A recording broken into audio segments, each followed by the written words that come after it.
Nous sommes au siège du PPRD qui est le parti au pouvoir. Tous sont ici pour se diriger à Mbanza-Ngungu pour l'inauguration d'une école. Ils commencent par une prière avant de s'en aller. Ils sont en route à destination de Mbanza-Ngungu. Madame Fatou, qui fait aussi partie du PPRD, se place à l'avant pour nous emmener. L'enseignement fait aussi partie des 5 chantiers du président de la République. Afin d'augmenter le taux d'alphabétisation dans le pays, M. Joseph Kabila Kabange veut faire de l'enseignement une priorité.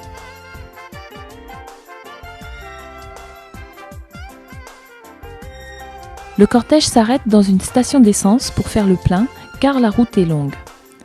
Les gens circulent, les motards roulent pour les contrôles de sécurité.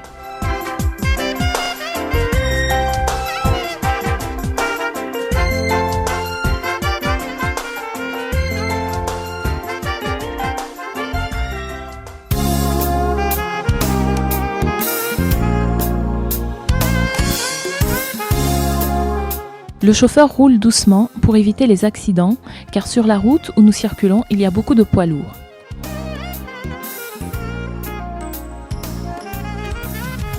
Il y a beaucoup d'embouteillages, mais nous faisons le nécessaire pour arriver en temps et en heure.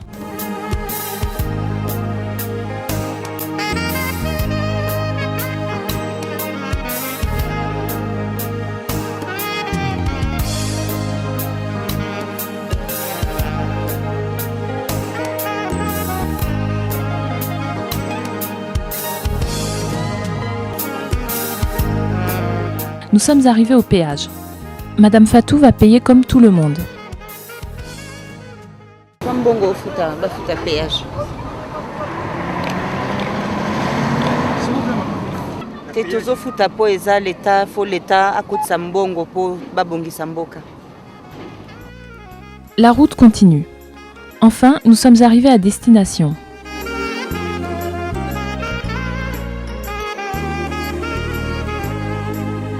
Nous allons passer quelques instants chez la secrétaire adjointe du PPRD, Madame Mwenze, où nous allons retrouver tout le monde.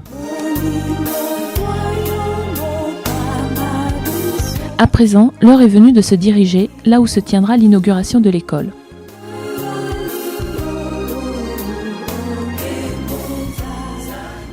Madame Mwenze, avant de partir, en profite pour donner quelques recommandations au service du protocole qui vont rester à la maison, car c'est chez elle qu'aura lieu la fête en l'honneur de l'inauguration de l'école.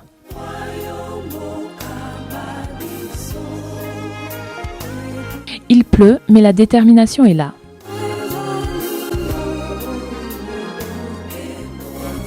Le président de l'Assemblée provinciale du Bas-Congo se joint au cortège.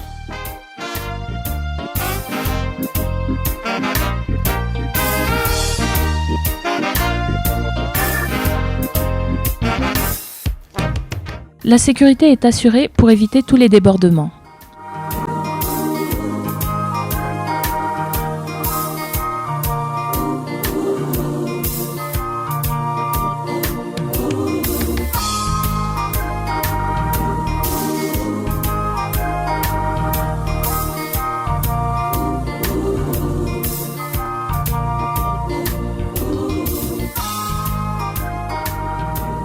On arrive enfin à l'école.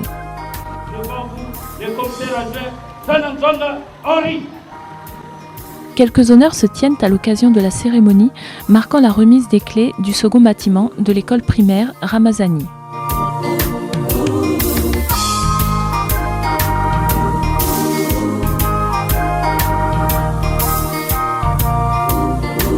Après, tout le monde se met en place pour le commencement de la cérémonie. Cela va débuter par l'hymne national.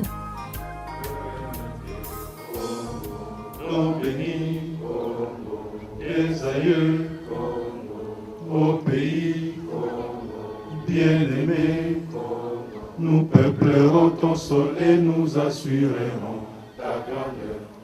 30 juin au doux soleil, 30 juin du 30 juin. La présidente de l'ONGD va à présent prendre la parole pour expliquer la présence de tous à cette cérémonie. Par ses paroles, elle donne de l'importance à ce beau bijou qu'est cette école, exploitée en milieu rural. Je suis venu concrétiser votre demande il nous a été signifié que nous avons habillé quelqu'un de manière inachevée, c'est-à-dire un pantalon neuf et une chemise délabrée, et qu'on ne pouvait pas aller à la fête ou vice-versa, ou un pantalon qui est bien élaboré, une chemise déchiquetée.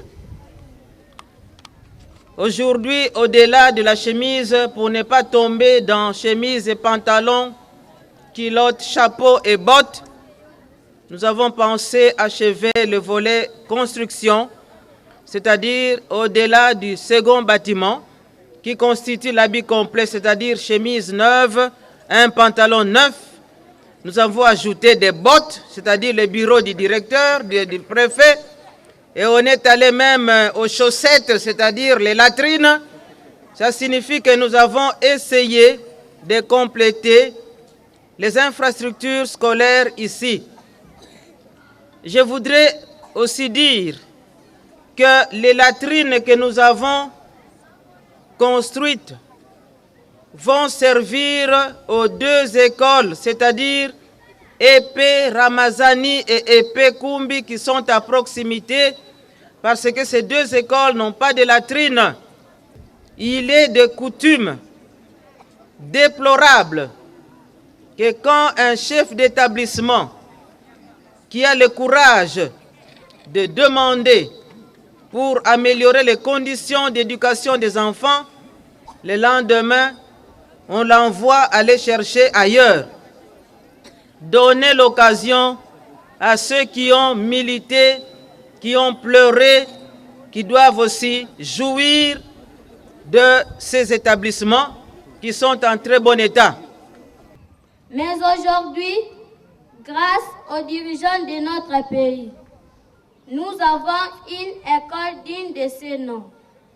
Nous, élèves de l'Épée Ramazan, remercions tous ceux qui, de près ou de loin, ont participé à la réhabilitation de notre école. Je voudrais encore insister sur la protection du patrimoine. Garder cette école dans un état de propreté. Aux élèves de faire très attention. Quand on est malade, on reste à la maison, mais on ne longe pas les murs comme un rat malade. Pas d'empreintes sur les murs. Les toilettes, prenez toutes les dispositions pour qu'elles soient propres. Je pourrais surgir un jour incognito, voir comment vous protégez ce patrimoine.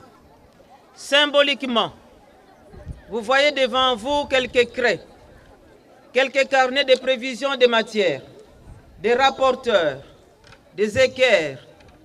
Il y a aussi des craies, mais un sac dans lequel se trouvent 2 jeux de vareuse. Ne dit-on pas « mens sana in corpore sano » une âme saine dans un corps sain.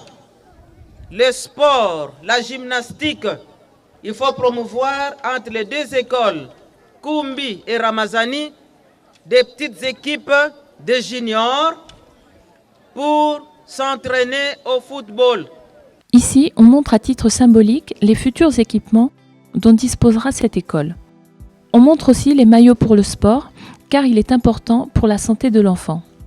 Elle demande aux autorités politico-administratives d'orienter les routes ailleurs ou derrière l'école, car les camions et les passants jusque-là passaient dans la cour de l'école.